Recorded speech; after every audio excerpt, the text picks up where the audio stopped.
For everyone out there, we are recording this session, so nothing will be lost from the juicy topics that we will go over.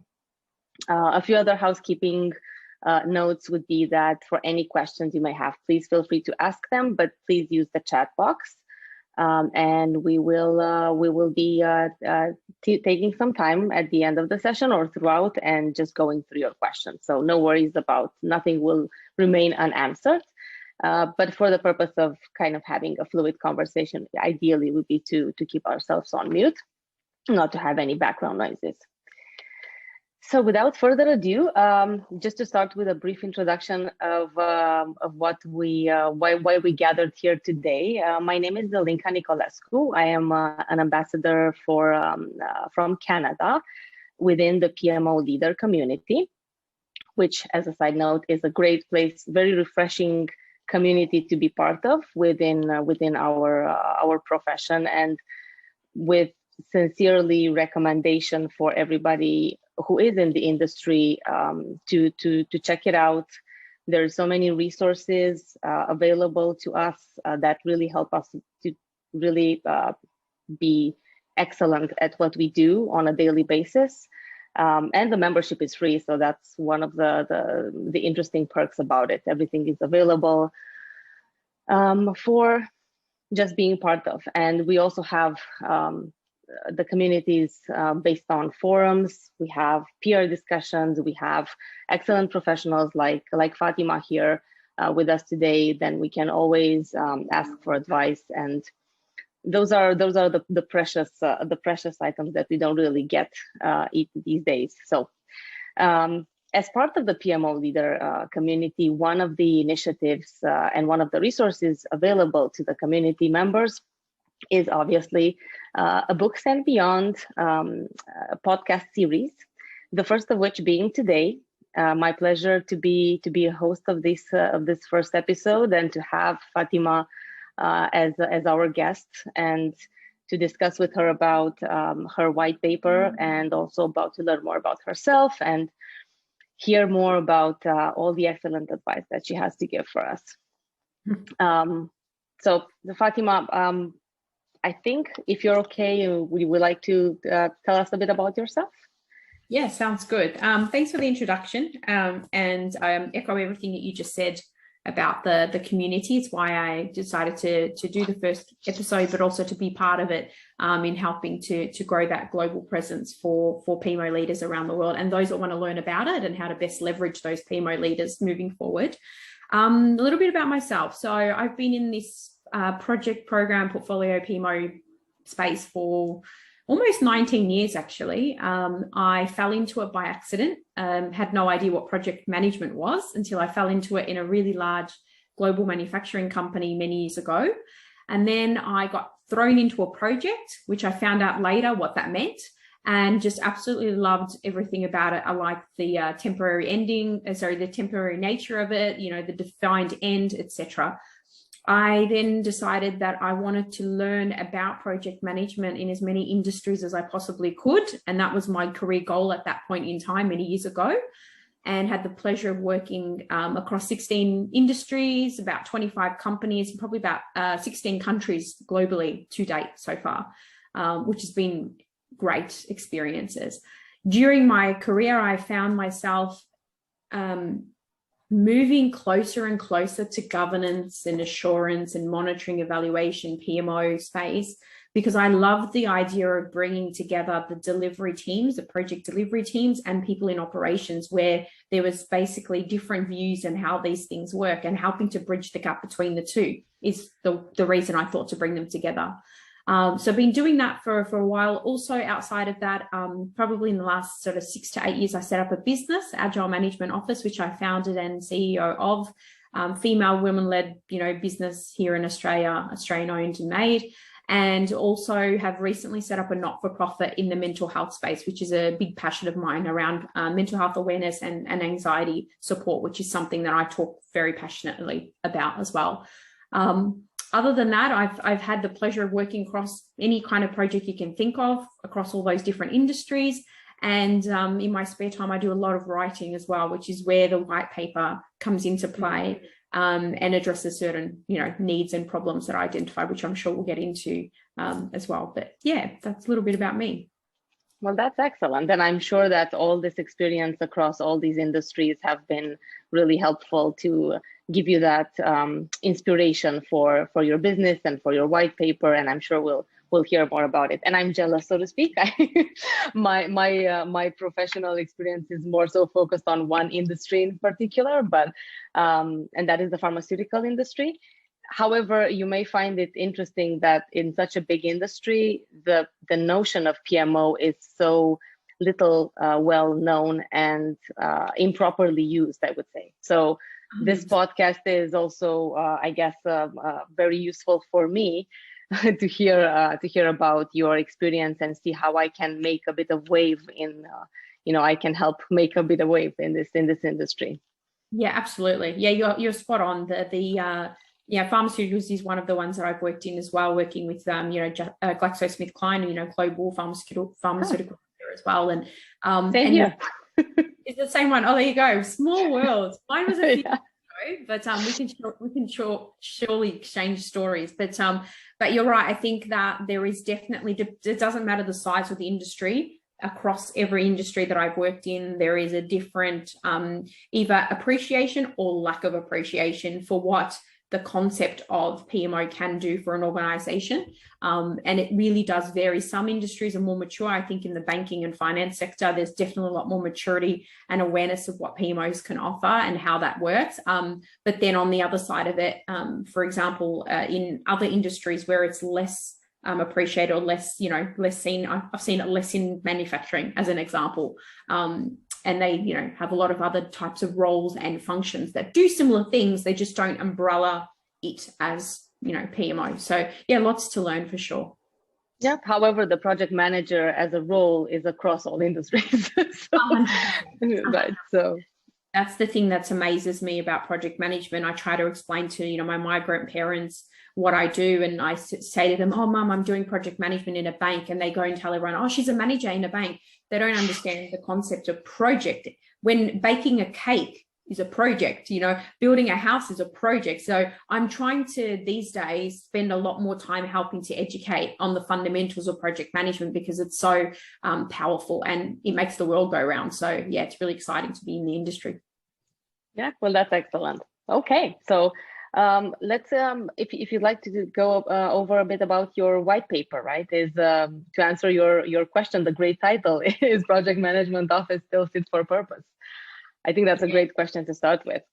Well, what inspired you to come to this white paper? I thought it was, obviously I wrote this, it took over a year to write, which is crazy considering the amount of pages is in it is not that much, and probably books are done in half the time. But when you're asking such a controversial question and you've got that many differing opinions globally that will completely agree and completely disagree with it, you have to take a really balanced approach in going forward to get the right information to help answer the question that is not just based on one person's opinion, but rather the community itself.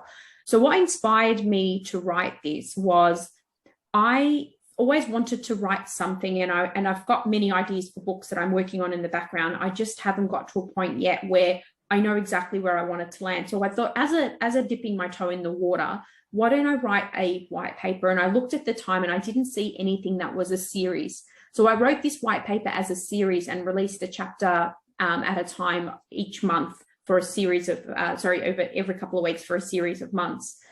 And I thought, one, that was a new, unique, innovative thing. And that's what I'm trying to do, try to do things that I think are innovative and unique. And that's what we do in our business as well. And I really thought that there is such a divide happening in the last 5 or 6 years that I've been running Agile Management Office. And because I've worked with so many different clients, I kept seeing the same problem. You've got one side of the fence, which is adores PMOs and can't imagine life without them. Then you've got the other side of the fence, which is completely burnt by bad past experiences or negative perceptions or not understanding and lack of awareness of what PMOs can do for an organization. So I thought, okay, well, you've got both sides. We need to bring the two together and try to answer the fundamental question. And the way that I wanted to do that is by looking at the research around project management in general. And I worked with academics both here in Denmark, and also interviewed people across 7 countries to be able to formulate the answer to the question around whether the PMO, in fact, is fit for purpose. And it was the hardest thing I did, I think, professionally in a really long time. And when we got it out there, I was extremely relieved and very proud of the work that my team and I did to get it together. Well, that's excellent. And what countries did you work with for gathering your feedback? So Australia, New Zealand, Brazil. We spoke to people in the US, spoke to people in Ireland. We spoke to people in India. There's probably a couple more. There was, what was it? There was one more. I think maybe it was Croatia. And then there was one more, might have been in Asia. I think it might have been someone in China. I have to double check. But yeah, I think it's all listed on the website as well, where people can download it for free and access that's it. Excellent. Yeah. That's definitely. So your audience for this white paper would be project managers, obviously. That's part of it. Part of it. Yeah, part of it. Interestingly, though, so the people that I interviewed were practitioners, so project management practitioners, PMO, executives, as well as the academics that I spoke with that have been working and researching and doing the academic side of project management for a really long time. So I've got different lenses. So when I wrote this white paper, I actually was writing it as sort of a letter to executives, because the executives are the ones that can make or break the way that organizations' projects efficiency can work, by the people they hire, by the way they set up their project management functions, by the way that they fund them, sponsor them, and the same applies with how they work with their PMOs. So originally the thinking was, let me write something that's kind of like a letter to executives. But then at the same time, what I found is through the last 5 or 6 years of work we've been doing and developing out the AMO method, which is something that I apply across multiple industries, I also talk a lot about that, which means that the practitioners, the project managers, PMO professionals, and those that are coming up the ranks can actually leverage it as a tool to help them improve the way that they set up, run, or work with PMOs. Right, and that's a smart approach. Obviously, the leadership folks would be the ones that would be the decision makers, right, and have the power of making changes within their organization and their processes. So, yes. So exactly. It's the audience is wider than wider than just the project managers, which is great. Anything about the content? So we would definitely. Like to hear more about the content. But because you said you have series. Yeah, because I decided to do it as a series, obviously I had to make the storyline of the white paper very logical, so that way we can basically on a journey go through it together to get to the end point. Now, I won't ruin the ending of what the answer to the question is. I'll let people read it. But what I wanted to do is when interviewing people, I wanted to take from them what they believe to be the biggest challenges and opportunities for PMOs globally. And leveraging that, I then culminated all of that data and all of that information, along with my own insights and our team's work over the last 6 years, to then break up the story of the white paper into a number of chapters. Effectively, we've got 9 chapters. And out of those chapters, we basically have covered 7 key challenges globally that I think still apply today, even though I wrote this in the last couple of years. And they are starting with what I believe is now the hottest topic in PMO, which is how we govern in agile ways. And I always talk about putting the agility into governance, not the governance into agile, which is a big thing I'm spending time working on at the moment. Then we talk about, organizational misalignment, and that is where the executives themselves have a big part to play and really make or break the way that this support function can help an organization, all the way through to stakeholder needs, the disconnect between project management and delivery, PMO that's supporting delivery, through to what are the key things that are holding PMOs back, lack of training, which is why I love this community as well, because there hasn't been that much growing up, climbing the corporate ladder and working in PMO. There hasn't been really that much for people like me people like us to actually leverage. If you look at chapter 1 in the white paper, I look at the last 100 years and compare project management and PMO, and you'll see there's a vast difference between all of the support and all of the development and innovation in project management compared to that of PMO. And considering PMOs there to help support projects being successful, I actually ask a question in the white paper of whether they're actually holding project management delivery success back. And that's another story for another time.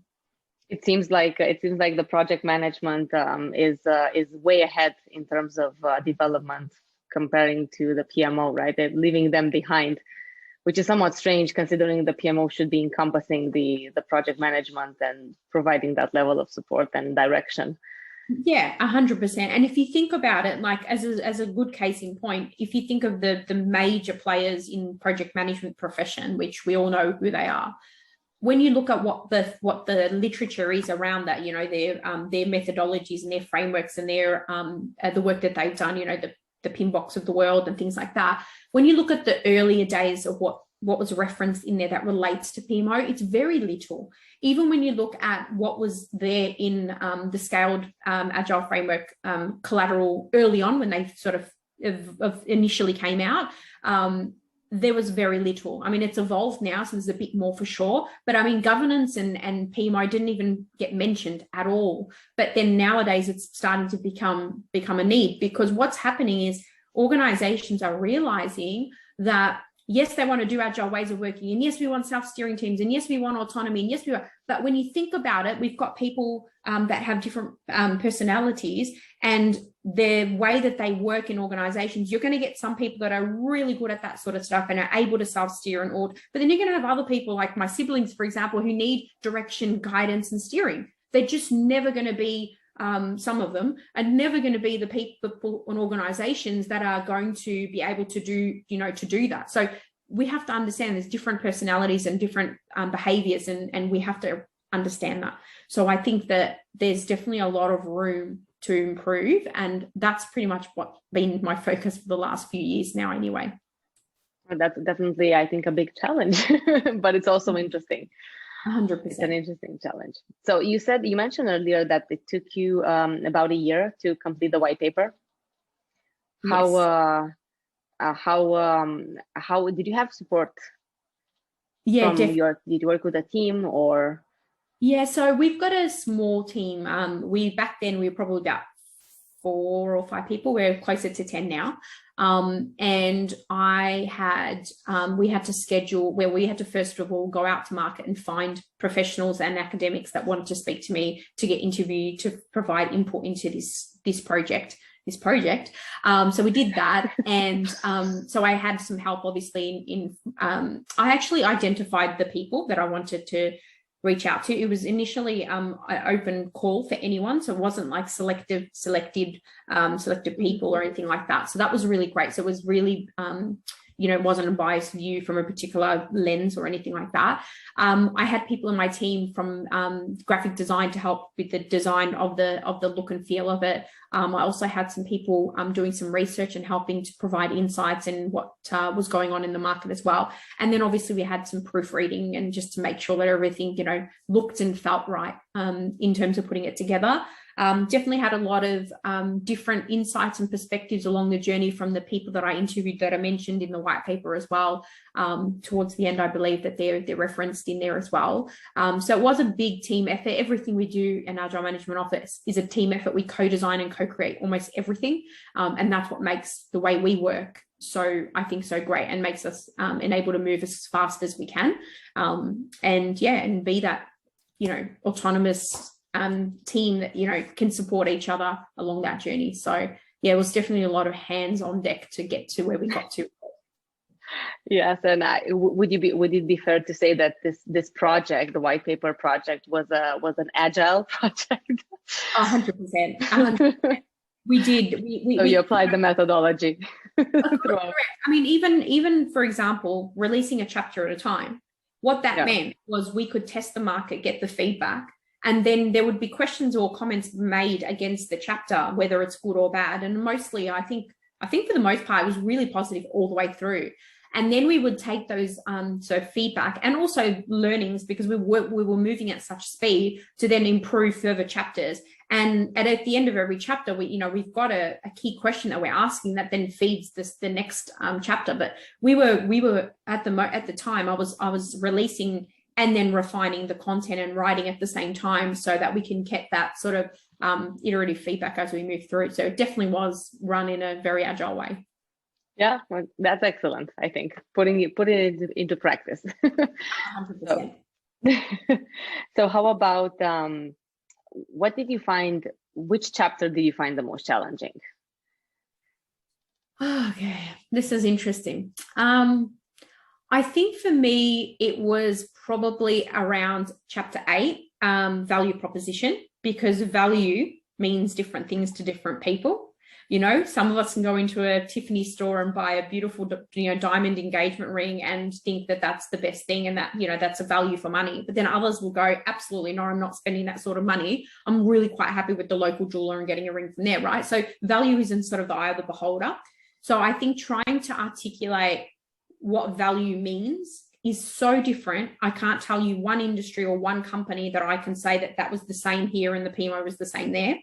And I think the problem that PMOs have is and I know because I've done this before myself, with experiences we then assume that what we did at this company in this industry is going to work in the next one. And we try to repeat the same thing. Even if it was successful, we try to do the exact same thing. And what I'm saying is, no, you can't do that, because that's not learning about the environment and the value that you need to provide to those people. Yes, we want to support projects to be successful. Yes, we want to ensure delivery, can move at speed and remove blockers and impediments and all of that sort of stuff. But trying to articulate what and how to find the value proposition was what I was emphasizing in chapter 8. And that was something that, I had to be really conscious of. Whatever I think is value is going to be different to your opinion of value and your clients and, your managers and things like that. So that was a bit of a challenge for sure. Well, definitely. I think I have to admit, I did read your white paper before. So I really appreciate I did not feel at any point in time that it was not accommodating any kind of mindset, I think. So it was a great one, but definitely see the challenge. It absolutely is short, which is great. I think that's the thing. It's like dipping my toe, and I just wanted to, people may not have read it, and the good thing is it's still, like, I'm so proud because it is still referred to. People talk about it. I give it to clients now. Whenever I meet a new client, I give them a copy. And then I get feedback about it. And it's, I only wrote it a couple of years ago, but we released it at the end of 2019. So the fact that it's still remnant now with what's going on, and actually probably chapter 2 around governing in agile ways is hugely relevant, I think.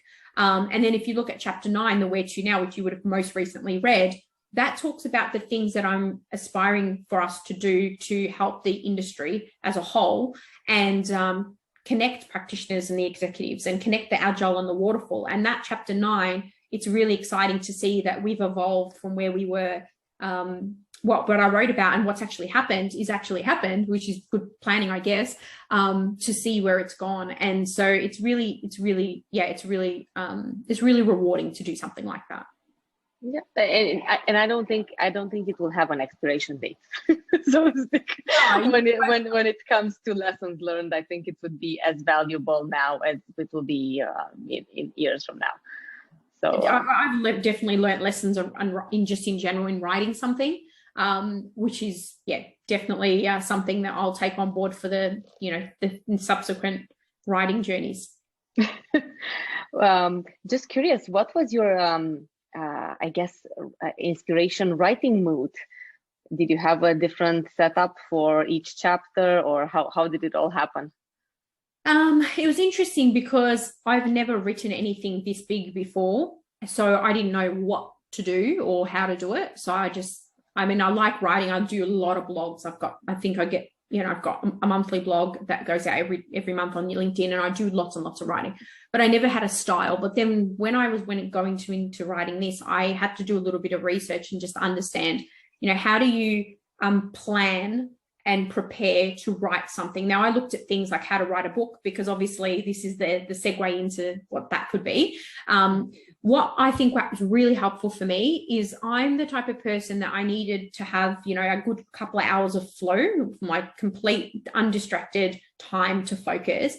And what really was worthwhile for me is I like to listen. This might be interesting for some people, but I either listen to some really soft sort of like, it sounds like yoga music with no words, or I listen to Spanish speaking songs. So my husband speaks Spanish, but I don't understand as much of it as I'd like to. So when I listen to that, I love the beat and it keeps me, motivated. But then the language obviously is not enough that I understand all of it. So I'm not distracted by their words while I'm writing my words. So it has to be no words or words in another language. And that's what really motivated me to kind of write away. But yeah, we chopped and changed. I think I originally wrote it as a full piece, and then realized, no, this has got to be broken down into chapters if I want people to be able to actually relate to the content and also absorb it before we then give them the opportunity to see the next piece. And I'm doing that with a lot of other things as well. It's that iterative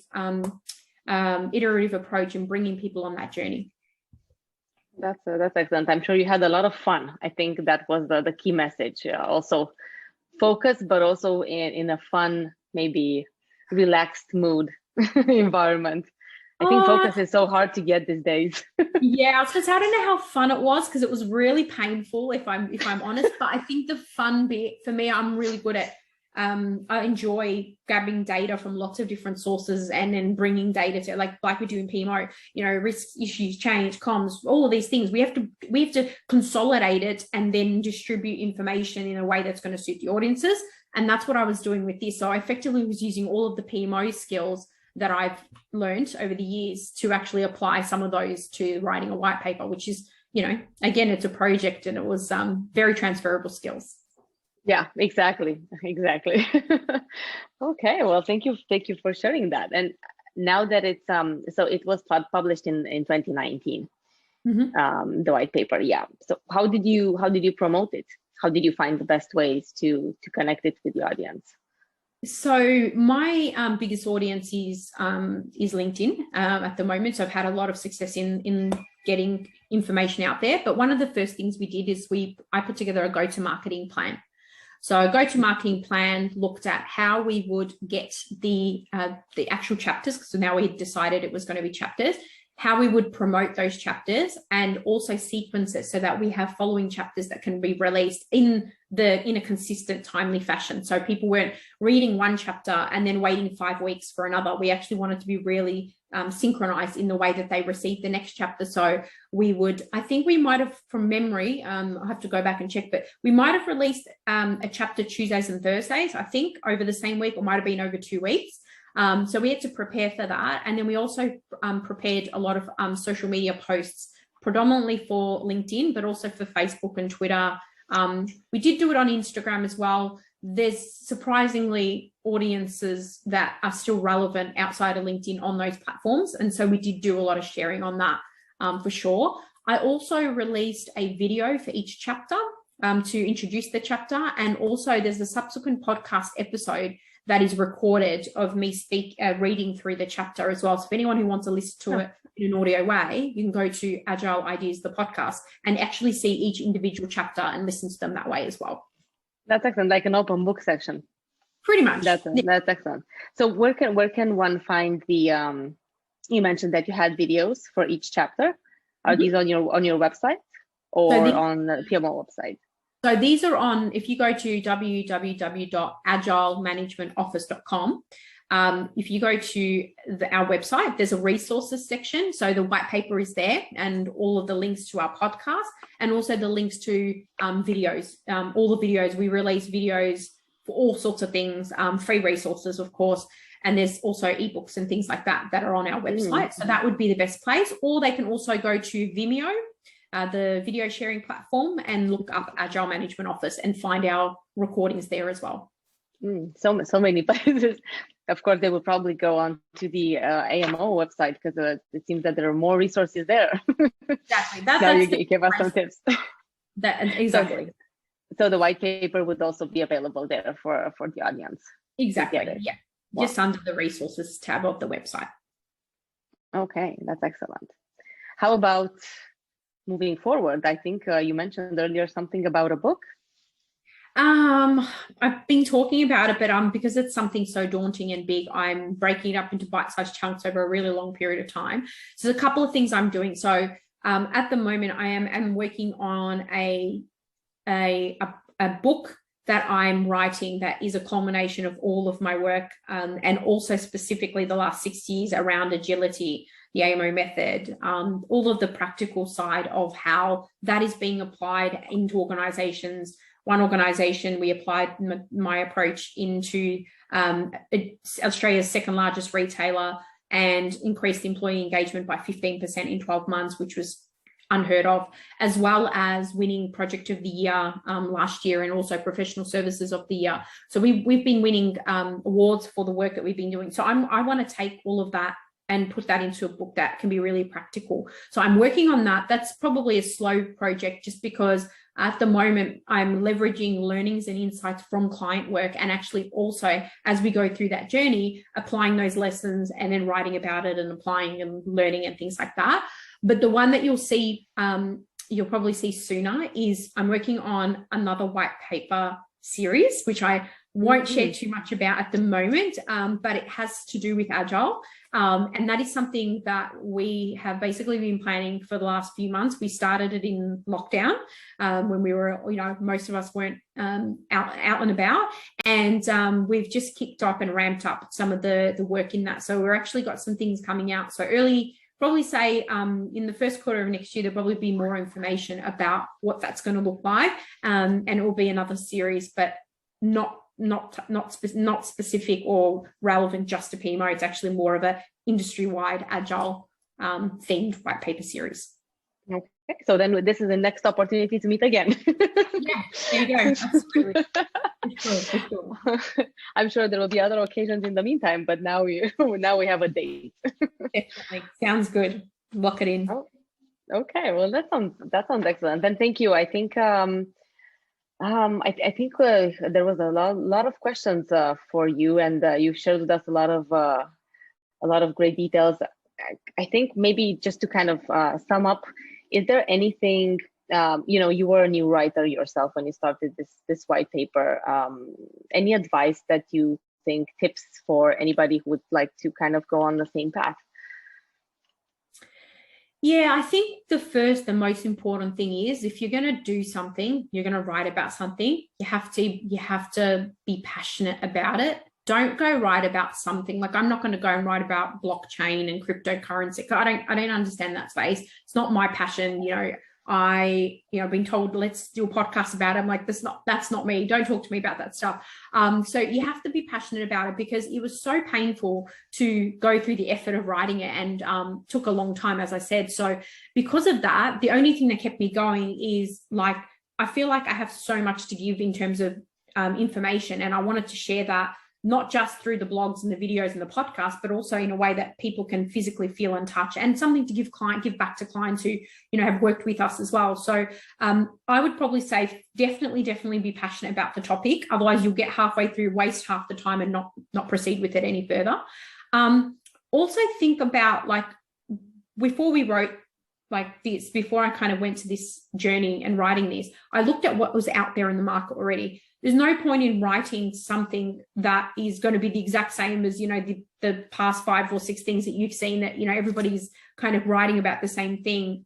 You can make it unique and write about it in a way that's different to you, but pick something that's, pick something that's quite niche. Like, think of something that's quite niche rather than too broad, and focus on that audience, because that will definitely help then those people who, if they love what you've done, they'll obviously support the work and sharing it as well. So that would be the second thing. And then the third thing is, have a plan. So don't just write for the sake of writing. Actually have a plan. Say every Saturday or Sunday or Monday or whatever it might be, this is the way that I'm going to get there. And if you put together a go-to-market approach for how you're going to release this, work backwards from that date, that then puts the pressure on it and it gives you a deadline to work towards. Okay, well that's excellent advice, I think, and probably you really touched base on a gap, I guess, with this white paper, something that was definitely needed and not written about before or not spoken about before. I think so, because the thing for me when I was doing some research is a lot of things being at the time that were written were coming from, your big conglomerate, firms or industries or whatever. And yeah, there's a lot of academic knowledge that comes from that. There's a lot of research, etc. But I wanted to write something for practitioners, by practitioners, from that lens. And that was something that was really important for me when writing this. And I think the thing that also was really important as well is that I wanted to make sure that it was something that people could literally read and then apply some of the lessons or the approaches that I talk about. So think of it as sort of, like I said earlier, like it's the front door for what's going on in my mind. And now I want to evolve that with the further things that we'll be doing in the coming, months and years as well. So it was really important for me to focus on that. Okay, well, that's excellent. Okay, well, I think we have a few questions. Shall we take on some of these? Sounds good. Okay, let me see. Okay, so the first one, are there any plans for a follow-up white paper or book to see any evolution over time? I think we nailed it. I can actually, we did cover it, but I can actually add something that I didn't mention that. So what I did was when I released this, so I released this in 2019, but during the years of, I think it was 2018 to 2020, I was doing some work with Australia's second largest supermarket chain. And whilst doing that work was actually applying a research method that I'd learned from the academics that I was working with both here in Australia and Denmark, and actually applying a research method to the work that we were doing to test and prove the concepts that I briefly mentioned in the white paper. That then resulted in, as I mentioned earlier, employee engagement satisfaction scores going up, and that was measured by them. And then also did some award wins that was measured by the Australian Institute of Project Management. So I've applied some of the things I've talked about from the white paper, and now I want to evolve that into the next stage and deep dive into that, which is where the book concept, and also obviously I'm going to be working on that white paper that is agile related. So that's something that I'm actually doing at the moment as well. So yeah, definitely a further evolution of that. We are definitely researchers, especially when you're writing. Yeah, you have to be your own researcher. Exactly. Definitely. Okay, let's see what other great questions we have. What does it mean for you to be an author within the industry? I've thought of writing about my experiences within the industry, but never considered myself an author. I don't consider myself an author, to be honest, as well, yet. I feel like I'm cheating by saying I'm an author for writing a white paper. But then if you look up the definition of the author and, you kind of think, okay, maybe that's fair. I actually have always loved to write. I used to enter competitions when I was little and, 25 words or less and you win this and win that. And, I was in some magazines when I was little, winning competitions when I was, primary school and things like that. So I've always been someone that loves to write. I entered a, national novella writing competition. I didn't win at all. I wasn't very good at it. But I still entered 15,000 words in secondary college. So I love writing. And so my dream is to actually do, author something, maybe one day have a bestseller, etc. And I'm just such a big project and I would obviously have to put on hold some of the other things I'm doing. So I'm not there yet. But I just think that if you just start by writing blogs, and I mean literally just write 500 words on a post on LinkedIn, do that every day or every couple of days for a year. By the end of the year, you'll be so much more advanced in your writing that when going to write a white paper, it won't be as daunting. So I think that would be what my advice would be. And I did the same thing. Yeah, no, I think that's a great transition. The blog is more of it offers you that familiar kind of environment that gives you the, stirs the first steps, and then, breaking the ice, then you can sit and go towards the white paper. That's for sure. Yeah, okay. Absolutely. Let's say one more question, and then we can go to the next stage. Besides your white paper, and this is a great question, besides your white paper, do you have any books that you'd recommend the PMO leader to take a look at?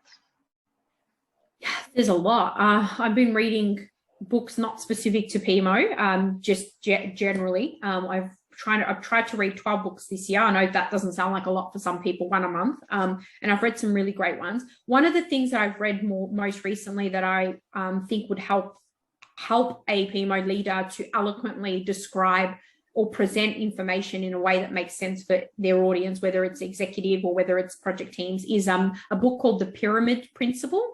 It's a book by Barbara Minto. She's an ex Big Four consultant and has written a book that describes how to take lots of information and present it in a way that can be understood by an executive level audience, and then the remnant detail that you need for other audiences can be packaged in a way that makes sense. So that's a really good way to think about writing anything. So it was good for me to think about it from that. But then also I take some of those principles and apply them from when I'm working in corporates as well. So that'd be one of the ones that I would talk about. I think another one I read recently that was really, really good was called Atomic Habits. Atomic Habits is a book that I read that talks about basically the science behind habit forming and behaviors. And, it's not PMO specific or project specific, but the concepts in there were really useful from a day-to-day improving yourself as a professional in this industry, and also learning about how other people's behaviors work and apply and things like that. So that would probably be another one that sort of immediately comes to mind. And then probably one that I've most recently seen or got visibility of is one called Being a Project Manager. Being a Project Manager. It's written by a couple of people that we're doing some work with from Israel. And they actually have written a book that explains project management, but they use the concept of, baking, which is really interesting. And I just think it's really like a fun play on words and the way that they've described it, that is, the A to Z of project management, that is really helpful for practitioners as well. So they're three, but I'm sure there's plenty others, and I can definitely share some more in future conversations. Well, that's excellent. I think the three are great suggestions to have, and definitely. Okay, well, I think we can. I think we're up to the end, but we do have a little game to kind of end the series, and we'll see how this goes. It's called the rapid fire questions. Basically, I will just ask you about 20 questions, and you'll just have to give me a quick answer. Okay. And we'll just have fun. That's good. Are you ready? I will. I can't promise it'll be quick, but I will try. Okay. First one. Tea, coffee, or cocoa? Tea. What is the capital of Australia? Oh my God, you put me on the spot. I don't know. It's it's Canberra. Oh, what is the capital of Lebanon? Now you put me on the spot. Beirut. Who's your favorite superhero and why?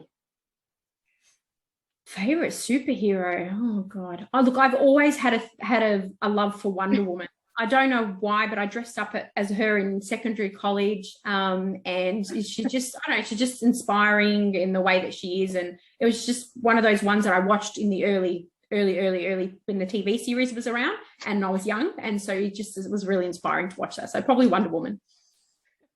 Excellent. What was the worst subject in school? Maths. That's a tricky one. All of them. Maths. Maths. What was your favorite childhood injury? I was a pretty good kid, so I didn't have too many injuries that I can actually remember, if I'm honest. Probably the most memorable is when my father said to me, made popcorn on a big pot, and he said, don't touch it, it's hot. And I said, no. And then I touched it, and I've got a burn on my arm just here from touching the top of the pot. So yeah, that was probably the most memorable. That sounds like fun. What was your favorite storybook when you were young? I loved everything to do with Goosebumps by R.L. Stine because I like the idea of picking your own ending. And so that was fun for me. Strangest thing you've ever eaten? I'd probably say ants, like ants that were on top of a dessert in a fine dining restaurant. Apparently they were edible. So alive? No, they were dead. They were, I don't know, apparently some sort of delicacy thing. Probably I would say that. It wasn't very nice, if I'm honest. I heard they're crunchy. They are crunchy. Yeah. They are crunchy. Yeah. But then dissolved in the ice cream, so it was a bit harder to get the crunch. How about vegetables? The one that you dislike the most? Brussels sprouts. Brussels sprouts. I love Brussels sprouts. Favorite fast food restaurant? Look, to be honest, probably I would say it's a mix between McDonald's and Nando's because McDonald's has such quality. Like I feel like the quality compared to the others is quite up there. But Nando's also, I love Nando's menu. What do you like in McDonald's? I'm the type of person that always gets the same thing, and I usually get the chicken, the McChicken burger. The McChicken burger. Okay, they have very good fries. They do as well. I always get the fries. I always get a medium meal because I feel like it's the balance between very unhealthy, large, and moderately unhealthy, small. So I don't think it works like that, but at least I get a Coke, no sugar, and that I think helps with calories. Favorite cartoon character? Oh, favorite cartoon character. Oh, and, goodness. Choose wisely because you have to mimic this one.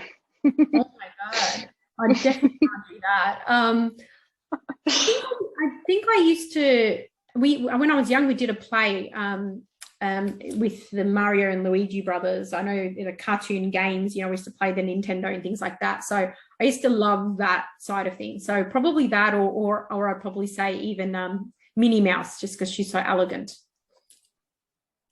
Any mimics? Definitely not. Definitely not. Okay. Favorite flower? It would have to be sunflower. Sunflower. Gorgeous. The one item that you could never live without? My phone. If you had to describe yourself in 3 words, what would they be? Resourceful, patient, and friendly. What's the one thing you would like to change about yourself? I'm very short. So on that side, I'd probably be a little bit taller. But yeah, no, to be honest, probably eliminate anxiety because I have anxiety and it's something that's not fun for anyone. And if I could zap my fingers and get rid of that, I probably would. That would be the first thing. Well, maybe it's working. It's working now. It's improving. It's definitely improving. But and I've gotten a lot better. But yeah, I think having that gives me a great appreciation for what others might be going through, and it's something that probably improved me as well. But also, it means that I've got a lot of self-doubt and fear that holds. It can actually hold you back, and that focus on that it can be quite tiring sometimes. So anxiety can be quite exhausting, I think, for anyone.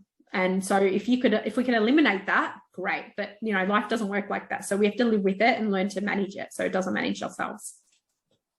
Okay. Best piece of advice received? So I probably when I was early in my career, I used to in my first couple 2-3 years, a manager said to me, I was really upset because I remember saying, like, how am I going to get, this role or that role? How am I going to climb this ladder? How am I going to do all these sort of things? And he said to me, when you think about some of the other people that, you're talking about that have been in the industry 20 years, he said, he said about himself, he said, he's been in the industry 20 years. He goes, but Fatimah, he goes, 19 and a half of those years is practice. So the first 6 months, it was like, that for me was like every time I go into a new role, I'm practicing my profession. And so it reminded me of that. It was more about, it's not the years that matter. So I don't hire for the years of experience anymore. I hire for how you practically apply what you're doing and how you work rather than what you tell me you do. So that was really stood out for me. And he was a good manager. That's a great piece of advice. How about the favorite sport? Your favorite sport? At the moment, for the first time, I am learning to swim. I couldn't swim and I nearly drowned in high school, so swimming is my favorite at the moment. Congratulations. Do you like it? Is it fun? It's fun, very fun. I'm starting tomorrow for the first time in 6 months since COVID enabled us not to go swimming. But yeah, I'm not good at it yet, but I'm learning. So I'm actually really, really enjoying that. Okay, well, that's excellent. And the last one, do you play games on your mobile phone? And if yes, what is your favorite game? Absolutely not. Right, I do not have any time to play games. Unfortunately, I would rather be playing, on ideas that I can do for either my business or for, developing things, etc. The one thing I do use on my phone a lot, and I use it pretty much every day, is I use the Calm app. And there's something in there that is called sleep stories. And the sleep stories are a really, really good way to wind down at the end of the day. So it's not a game, but it is something I use every day and find extremely helpful to get to bed and to turn off the chatter in the brain that, is in, a lot of us who are running, day to day and trying to frantically keep up with everything. So that's something I do use on my phone every day.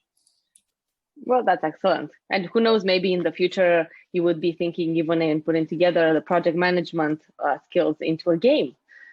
Potentially.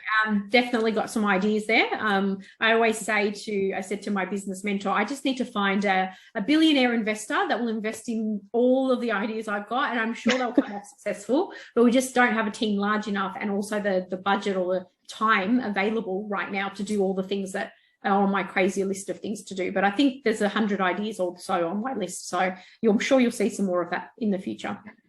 That's excellent. Looking forward to it. That wraps it up. Thank you for going through all these questions. And thank you for today. It was a really great conversation. Thank you so much for everything you shared, for your openness. And we definitely would like to see you here soon and hear more about your progress and what you do. Do you have anything that you would like to say in the end? I think for the first, being the first one, I think you well done. I think it's really great, and you're an excellent host, so I appreciate that. Made it really good. So that would be great. And the other thing is, I just guess if anyone is interested in knowing what's going on and what we've got coming up, make sure you're subscribed at our website to our mailing list. We will let you know about free resources, upcoming workshops, training, all the things we're doing, blogs, etc. Through www.agilemanagementoffice.com. And also please check out www.returnofthepanda.org, which is a new not-for-profit in the mental health space for those that suffer from anxiety and people that may. That would definitely be really helpful for people to learn about some of the resources we've got there. Excellent. Okay, well, I definitely took notes of that. Hopefully everybody else. Again, a pleasure having you today and being your host. Have a great rest of your day and weekend, and we'll be in touch.